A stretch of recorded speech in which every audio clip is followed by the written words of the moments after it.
নতুন ক্যামেরা কিনতে আমাদের একটা অসুবিধায় পড়তে হয় বা টেনশনে পড়তে হয়, সেটা হচ্ছে ভাই কিট লেন্স নিব না প্রাইম লেন্স নিব। আপনি বিভিন্ন ক্যামেরার প্যাকেজ দেখবেন 13,000, 20,000, 25,000, তারা সেম প্রাইসে আপনাকে কিট লেন্সও দিবে, আপনাকে প্রাইম লেন্সও দিবে। তো আপনার মাথায় একটা ঘুরপাক্কায় ভাই আমি কোনটা নিব। তো গাইস এই ভিডিওটা যদি দেখেন তাহলে আমার এক্সপিরিয়েন্স অ্যান্ড আমি কিনতে গিয়ে কোনটা কিনছি অ্যান্ড আপনি কোনটা নেবেন সব কিছু বুঝতে পারবেন। তো গাইস চলুন শুরু করি। আপনি যখন ক্যামেরা কিনতে যান তখন হয়তো এক্সপিরিয়েন্স কোনো একজনকে নিয়ে গেছেন, হোক সেটা বন্ধু, বাবা, মা, যে কেউ একজনকে নিয়ে গেলেন।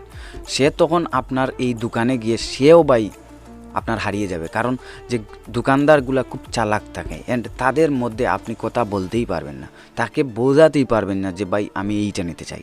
সে সবসময় চিন্তা করবে আপনাকে বাজে বা যে প্রোডাক্টগুলো তার চলে না সেই প্রোডাক্টগুলো আপনাকে দেওয়ার জন্য। তো আপনি অবশ্যই সতর্ক হয়ে যাবেন যে ভাই আমি ওই প্রোডাক্টটা নিব বা ওই লেন্সটা নিব। তো গাইস এই ভিডিওটা মূলত এই বিষয়ে যে ভাই আমরা আগে বুঝে নেব যে ভাই আমরা কোন লেন্স নিতে চাই। সর্বপ্রথম আমি আপনাদেরকে এই দুইটা লেন্সের পার্থক্য বোঝাতে চাই যে ভাই ভালো দিক অ্যান্ড খারাপ দিক। প্রথমে আমি প্রাইম লেন্সের ভালো দিক অ্যান্ড খারাপ দিক আপনাদের সাথে তুলে ধরবো, যেটা থেকে আপনারা বুঝতে পারবেন যে ভাই এইটা আমার প্রয়োজন না এইটাই প্রয়োজন।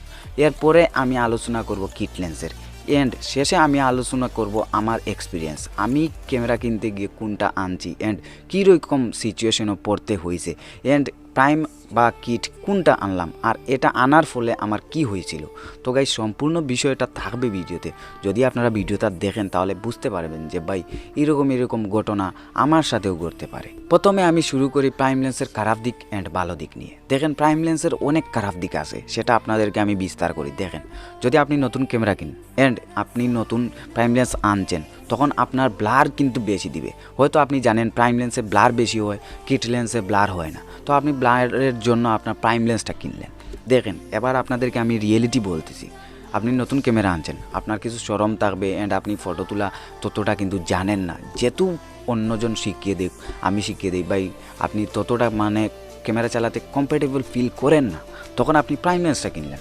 দেখেন আপনি যখন প্রাইম লেন্সটা কিনবেন আপনার আশেপাশে বলেন বা গ্রামে বলেন বা শহরে বলেন মানুষজন বা আপনার গড়ে বলেন একটা ছোটোখাটো বার্থডে প্রোগ্রাম করতেছে, বার্থডে প্রোগ্রাম যেটার মধ্যে মানে খুব ছোটোখাটো ঘরের মধ্যে সোফা রাখা আছে অ্যান্ড আপনাকে বলবে যে ভাই এখানে কিছু ফটো তুলে দাও। তো আপনি এখানে কিন্তু প্রাইম লেন্স দিয়ে ফটো তুলতে পারবেন না, আমি 100% বলতে পারি। দেখেন এখানে কিন্তু 50 mm জায়গা রাখতে হবে, তাহলেই আপনি প্রাইম লেন্স দিয়ে ফটো তুলতে পারবেন। প্রাইম লেন্স কেনার পর আপনি নিজেকে আপনি জুম হিসেবে ব্যবহার করতে হবে। আপনি প্রায় গুতাগুতি করে বা জুম বা কিট লেন্সের মতো গুতাগুতি করে আপনি জুম দিতে পারবেন না, আপনি জুম হিসেবে কাজ করবেন। যদি এখানে একজন ব্যক্তি দাঁড়িয়ে থাকে তাহলে আপনি সামনের দিকে গিয়ে তার অর্ধেকটা ফটো তুলতে পারেন, পিছনের দিকে গিয়ে আপনি ফুল ফটো তুলতে হবে, আপনি জুম হিসেবে কাজ করবেন। মানে এখানে প্রাইম লেন্সের মধ্যে কোনো জুম করতে পারবেন না, যেহেতু এটা ডাইরেক্ট 50 mm। তো 50 mm জায়গা কিন্তু এখানে রাখতে হবে, এরপর আপনি একটা ফটো তুলতে পারবেন। তো দেখা যায় ভাই বিভিন্ন গড়ে গিয়ে আমাদের দেওয়ালটা ভাঙতে হবে, তারপর আমরা এই ফটোটা তুলতে পারি। তো এইটাই হয়েছে একটা অসুবিধা। আরেকটা অসুবিধা ভাই আপনি ছোটোখাটো একটা ওয়েডিংয়ে গেছেন যেখানে অল্প বাজেটের ওয়েডিং, লাইট বাইট বা হ্যান্ডি ক্যামেরা এগুলো নাই, আপনি জাস্ট যাবেন অ্যান্ড DSLR দিয়ে 200-100 ফটো তুলে দেবেন, জাস্ট 500, 1000, 2000 আপনাকে দিয়ে দিবে। তো আপনি তো ভাই খুশি মনে চলে যাবেন, কারণ বিয়েতে যেতে ভাই খারাপ হতি বিভিন্ন থাকে, বিভিন্ন ফুর্তি থাকে, আপনার খাওয়া দাওয়া থাকে, আপনার মজাও থাকে। তো ভাই টাকাও যখন পাচ্ছি তো 2-1টা ফটো তুলে দেবো, সমস্যা কি। আপনি গেলেন দেখবেন জাস্ট সোফাতে বর কোণে যাই হোক বসে আছেন, তো আপনি একটা ফটো তুলতে যাচ্ছেন 50 mm হলে ভাই আপনি 50 mm জায়গাটা রাখতে হবে, এরপর আপনি ফটো তুলতে হবে। তো দেখা গেল আপনি কিছু পিছনে গিয়ে ফটো তুলতেছেন, যেখানে বর কোণে থাকে সেখানে কিন্তু আপনার মানুষও বেশি থাকে। তো আপনি যখন কিছু পিছনে চলে যাবেন তখন দেখবেন অনেকজন মোবাইল নিয়ে সামনে চলে আসে, এই ফটো তুলব। তো এক্ষেত্রে আপনি 50 mm প্রাইম লেন্স দিয়ে ফটো তুলতে পারবেন না, অনেক অসুবিধায় দাঁড়াতে হবে।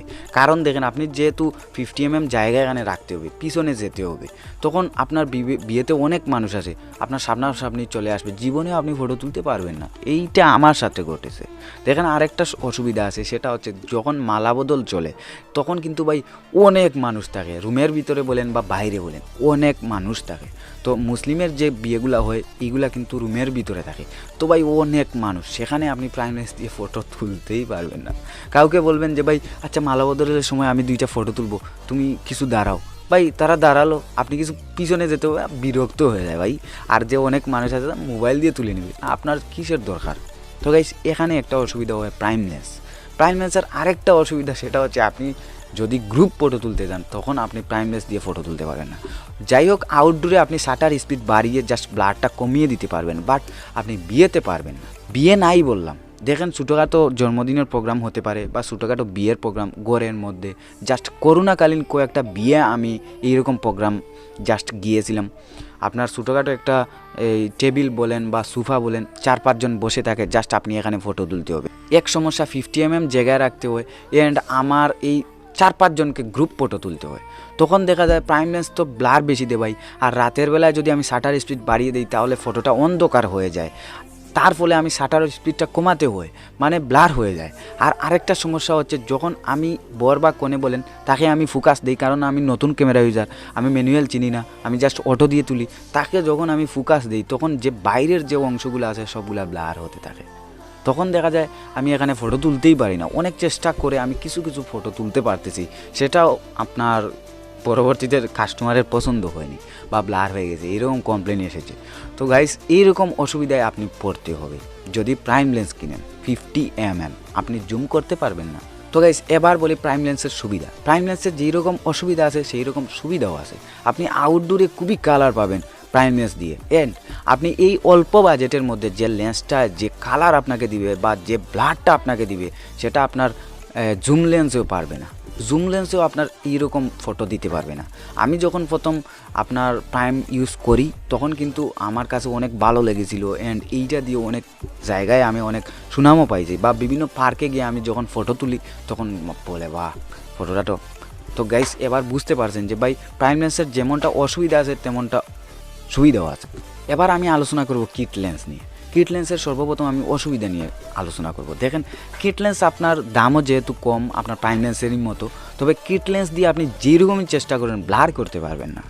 যেহেতু আমার চ্যানেলে হয়তো আপনার গত ভিডিও দেখতে পারেন যে ভাই কিট লেন্স দিয়ে কীভাবে ব্লার করবেন, এটা ব্লার হয়, এটা হয়, তবে পুরোপুরি হয় না যে ভাই জুম লেন্সের প্রাইম লেন্সের মতো হয়ে যাবে।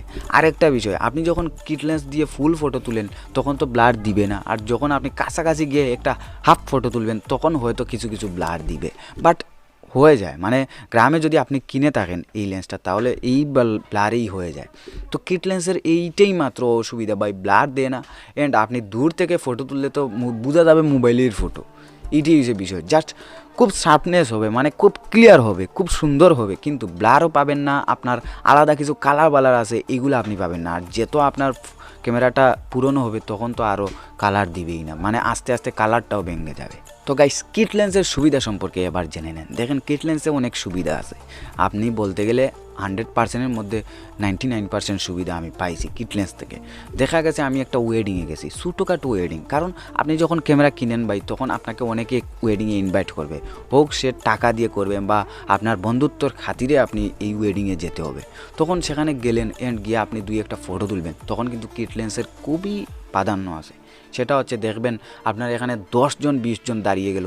এখন কিন্তু বর্তমানে এই যে বিয়েতে এরকম গ্রুপ ফটো উঠে, মানে এক ড্রেস পিনছে মেয়েরা অ্যান্ড আরে অন্য কালারের ড্রেস পিনছে ছেলেরা, আপনার দেখা গেছে 20 জন 30 জন দাঁড়িয়ে গেছে, তখন আপনি কী লেন্স দিয়ে তুলবেন? তখনই কিন্তু আমাদের ছোটোখাটো যে আইডিয়া সেটা আমি বলতে পারি কিট লেন্স দিয়েই, আমি কিট লেন্স দিয়েই তুলি, কারণ এত বড় বড় লেন্স কেনার সামর্থ্য আমার কাছে নেই। তার জন্য আমি 18-55 এই কিট লেন্সটাই দিয়ে তুলি। আর 18-55 এই লেন্সটার ক্ষেত্রে আপনি কিছুটা জুম করতে পারবেন। আপনি যখন কাউকে ফটো তুলেন তখন একদম কাছাকাছি গিয়ে ফটো তুলতে পারবেন। যদি আপনি কোনো ছোটোখাটো একটা বিয়ের প্রোগ্রাম বলেন, জন্মদিনের প্রোগ্রাম বলেন, সেখানে গিয়ে আপনার এই সোফার মধ্যে তারা বসে আছে, আপনি এই কান থেকে আপনি ফটো তুলতে পারবেন, এক হাত দূর থেকেই আপনি এই মানে কিট লেন্স দিয়ে ফটো তুলতে পারবেন খুব সুন্দরভাবে, অ্যান্ড আপনার ব্লার হবে না। কিট লেন্স দিয়ে এই একটা বিষয় যে ভাই যখন আপনি ওয়েডিংয়ে ফটো তুলতে যাবেন তখন কিন্তু যখন গ্রুপ ফটো তুলেন সেখানে কিন্তু ব্লারের প্রয়োজন হয় না, মানে একদমই প্রয়োজন হয় না, জাস্ট ফ্রেমের মধ্যে তাদেরকে রাখতে হয় অ্যান্ড ফটোটা ক্লিয়ার হতো। তার জন্য কিট লেন্স মানে অপরিসীম, কিট লেন্সের কাজ কিন্তু অপরিসীম। আপনি কিট লেন্স দিয়ে অনেক সুবিধা হয়, এই জায়গায় ফটো তুলতে গেলে। অ্যান্ড আপনার দেখা যায় বিয়েতে আমি আগেই বলেছি ভাই, যখন মালা বদল চলে, মুসলিমদের বিয়েতে কিন্তু গড়ে মালা বদল চলে, আর সেখানে অনেক লোকজন থাকে খাওয়ানোর জন্য, দুধ খাওয়ানোর জন্য, মিষ্টি খাওয়ানোর জন্য, ভাই বিভিন্ন বিষয় আছে, আর অনেক মানুষ এখানে থাকে। সেখানে যদি আপনি বলেন যে ভাই 2 মিনিট দাঁড়াও আমি একটা ফটো তুলব, তখন কিন্তু কিট লেন্স অনেক কাছে দেয়। মানে বিষয়টা হয়েছে বরকনে এখানে দাঁড়িয়ে আছে, আপনি জাস্ট কাছাকাছি, মানে এক হাত যদি জায়গা পান, এই জায়গা থেকেও আপনি কিট লেন্স দিয়ে ফটো তুলতে পারেন, কিন্তু প্রাইম লেন্সের ক্ষেত্রে এটা পারবেন না। তো গাইস, এবার বুঝতে পারলেন যে ভাই প্রাইম লেন্সের এই সুবিধা অসুবিধা অ্যান্ড কিট লেন্সের এই সুবিধা অসুবিধা। এবার আপনাদেরকে আমি আমার এক্সপিরিয়েন্সটা বলে দিই ভাই, প্লিজ আমার এক্সপিরিয়েন্সটা শুনে যাবেন, তাহলে আপনি বুঝতে পারবেন। আমার ক্যামেরার এক্সপিরিয়েন্স বা চিন্তা ধারণাটা শুরু হয় 2-2.5 বছর আগে থেকে। আমার বন্ধু সে আপনার 2-3 মাস আগে ক্যামেরাটা কিনে আনে, তার কাছে মানে যথেষ্ট না হলেও 50% এক্সপিরিয়েন্স তার কাছে ছিল যে ভাই কিট আনবো না প্রাইম আনবো। তো সে অবশ্যই কিট নিয়ে আনে, মানে কিট লেন্স নিয়ে ক্যামেরার সেট আপটা করে। তো আমি তাকে আমার সাথে নিয়ে যাই আর ঢাকাতে গিয়ে বাইতুল মুকাররম থেকে আমি জাস্ট ক্যামেরাটা নেই। ক্যামেরাটা নেওয়ার সময় আমাকে একটা প্যাকেজ দেওয়া হয়, সেটা হচ্ছে 24,000 না 30,800 টাকা, মানে একটা প্যাকেজ হয়, তুমি কিট লেন্স নিতে পারবে, প্রাইমও নিতে পারবে।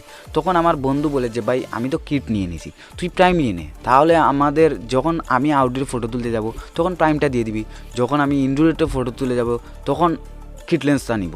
সেম ক্ষেত্রে আমি যখন যেটা করব তখন আমরা পাল্টাপাল্টি করে ইউজ করব। তো আমি ভাই খুশির সাথে, আমি তো কিছুই জানি না, তাকে নিয়েছি, সে বলতেছে তো আমি প্রাইম লেন্সটা নিয়ে আসি।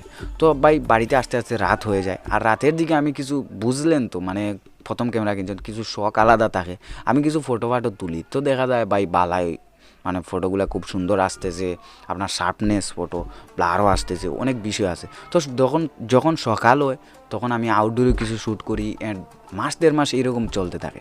তখন আমার এক্সপিরিয়েন্স বাড়তেছে অ্যান্ড মানুষের সাথে চিনা পরিচিত বাড়তেছে। তখন পাশের বাড়ির একজন আমাকে বললো যে একটা জন্মদিনের পার্টি আছে, তুমি জাস্ট ফটো তুলবে অ্যান্ড 200 ফটো হবে, 1000-1500 টাকা দিব। তো ভাই ভাই মজাই লাগলো। আর আরেকটা বিষয় ভাই, শরমও থাকে, কারণ নতুন ক্যামেরা কিনছেন, ক্যামেরা ইউজ করতে এতটা এক্সপিরিয়েন্সও নাই, তারপরও আমি সেখানে চলে যাই। গিয়ে ভাই একটা অবস্থায় বা একটা অসুবিধায় পড়ি, সেটা হচ্ছে এখানে সোফা আছে, অ্যান্ড সোফার মধ্যে তারা একটা সামনে একটা টেবিল আছে, তাদের কার্যক্রম করতেছে, তখন তারা বলে যে ভাই একটা ফটো তুলতে। তো আমার তেমনটা এক্সপিরিয়েন্স নাই, তো আমি ফটো তুলতে লাগি, ভাই ফটোটার অর্ধেক আসে, মানে এতটুকু ফটো উঠে 50 mm দিয়ে, মানে 2 হাত জায়গা থেকে এতটুকু ফটো উঠে। তখন তো ভাই আমি কী করবো ভাই, যদি তাদের ফুল ফটো তুলতে হয় তাহলে আমার পিছনের দেওয়ালটা ভেঙে আমি আরও 5 হাত দূরে যেতে হবে, এরপর তাদের ফটো আমি তুলতে পারবো। তো সেখানে তো ভাই আমি অনেক বিপদে পড়ে যাই, আর ঘরের যা জিনিসপত্র আছে সব সরিয়ে আমি পিছনে চলে যাই। পিছনে যাওয়ার পর এখানে 10-12 জন মানুষ ছিল, তারা ভাই সামনে চলে আসে, মোবাইল দিয়ে ফটো তুলতে শুরু হয়ে যায়। তখন ভাই তারা বিরক্ত হয়ে যায়, ক্যামেরা কিসের জন্য আনলি ভাই, আরও অনেক কথা শুনতে হয়েছিল। তখন আমি একটা রিয়েলাইজ করি আসলে এই 50 mm দিয়ে এরকম প্রোগ্রাম মারা সম্ভব না। আমি আরেকটা কয়েকদিন পরে আমি একটা বিয়েতে যাওয়ার পর ভাই সেম অবস্থা, মানে অনেক লোকজন, মানে 100-150 লোক, এর মধ্যে আপনি ফটো তুলতে হবে, তো কাছাকাছি গিয়ে ফটো তুলতে যায় না, মানে মানুষদেরকে সরিয়ে যখন আমি পিছনে যাই তখন মানুষ আবার চলে আসে। তো 50 mm দিয়ে আমি পারি না। আরেকটা বিষয় হচ্ছে, আমি যখন গ্রুপ ফটো তুলতে যাই তখন দেখা যায় যে বর বা কনে আছে, ওনাকে জাস্ট আমি ফোকাসটা দিই, অটোতে তুলতাম ভাই, প্রথম ছিলাম, তো ফোকাসটা দিলে দেখা যায় বাকি যারা আছে সব আপনার ঝাপসা। তো এখানে আরও একটা বড় প্রবলেম হয়ে দাঁড়ায়। তো গাইস, আপনাদেরকে আমি এটাই বলতে চাচ্ছি, বা এই ভিডিওতে আপনাদেরকে বোঝাতে চাচ্ছি যে ভাই আপনারা কিট নেন প্রথম, বা আপনি ডিসাইড করেন যদি আপনি আউটডোরের জন্য জাস্ট ফটোগ্রাফি করবেন আউটডোরে, তাহলে বা ভিডিও করবেন, তাহলে আপনি প্রাইম লেন্স নিতে পারেন। অথবা আপনি যদি নতুন ক্যামেরা কিনেন, আমার মতো কিছুই জানেন না, আপনি সব কিছু দেখে দেখে শিখবেন, তাহলে আমি মনে করি কিট নেন, কারণ কিট আপনার ভবিষ্যতে প্রয়োজন হবে।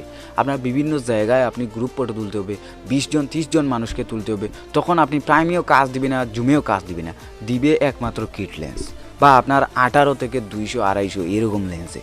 তো ভাই এইরকম লেন্স তো আমাদের কেনার সামর্থ্য নেই, আমাদের 20,000-30,000 টাকা নেই, তো আমরা কিট লেন্স দিয়ে কাজটা চালিয়ে নিই। তো আমি মনে করি ভাই আপনি কিট লেন্স নেন। যদি আপনি গ্রামের হয়ে থাকেন তাহলে অনেক সুবিধা পাবেন। দেখেন গ্রামে কিন্তু ক্যামেরা তেমন প্রচলন নেই, তখন আপনি যখন কিট লেন্স দিয়েও ফটো তুলবেন, আপনার সুন্দর একটা কালার দিবে, ছবি সুন্দর হবে, তখনই কিন্তু মানুষ পছন্দ করবে। তো ভাই এই মূলত সম্পূর্ণ ভিডিওতে আপনাদেরকে যা কিছু শিখলেন, যদি কিছু শিখে থাকেন তাহলে প্লিজ ভিডিওতে লাইক করবেন, আর চ্যানেলটি সাবস্ক্রাইব করে রাখতে পারেন এরকম ক্যামেরা টপিক নিয়ে ভিডিও পাওয়ার জন্য।